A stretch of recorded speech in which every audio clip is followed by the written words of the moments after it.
Thomas the Tank Engine and Friends, Wooden Railway Adventures, Episode 248, Big Trouble on the Little Western. Gordon's close call with Sailor John spread rapidly around the railway. "What was it like?" asked Paxton, "standing face to face with one of the worst lawbreakers the island has ever seen?" "It was nothing," chuckled Gordon. "I stared him down, and he was definitely frightened of me, but I wasn't frightened of him. I stood my ground and raced out of there as fast as I could." "Oh, so you ran away from him," teased James. "Now listen, there was a lot going on, and I knew I was already late for a train, so I had to get back to my coaches."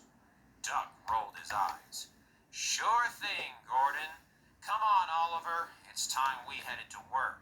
And unlike the Express, the Little Western doesn't abandon its passengers at a station in the middle of the day." The engines chuckled as they puffed away. "In all seriousness, though, Oliver, we must keep a watchful eye. Tidmouth isn't too far away from Wellsworth, where everything happened. And Sailor John is still on the run, even though Gordon insists he had him cornered." "You can't trust a word Gordon says nowadays," chuckled Oliver. "I'd be surprised if he saw Sailor John at all." Just then Sir Topham Hatt walked up.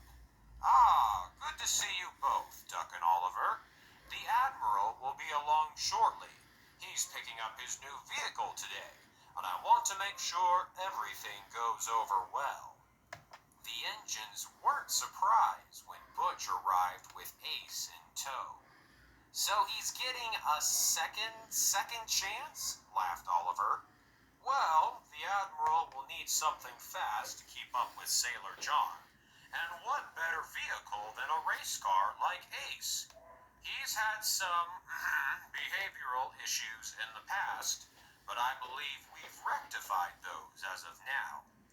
Ace grinned sheepishly. Soon the Admiral arrived. "Thank you for the ride, Dustin. I'll be seeing you about, I'm sure. It was quite the journey to explore Sodor with you." "Likewise, sir. You know where to find me." And Dustin puffed away. The Admiral turned his attention to Sir Topham Hatt. "I've been thinking, sir, about how Sailor John must have escaped from the mine the other day. I bet he slipped out while nobody was watching and climbed aboard Gordon's train since it was sitting there." Sir Topham Hatt was surprised. "Do you really think he could have blended in with the passengers?" "He's a master at a lot of things, not just pirate-related endeavors. Plus, as far as I'm aware, the people of Sodor do not know what is going on with Sailor John." "You're absolutely right, and I intend to keep it that way. There is no need to scare the passengers. We must keep the trains running so that they do not suspect a thing." Just then, a Crosby Station cargo truck pulled in. "That has to be Sailor John, right?" asked Duck. "What's he doing out and about in the daylight right now?"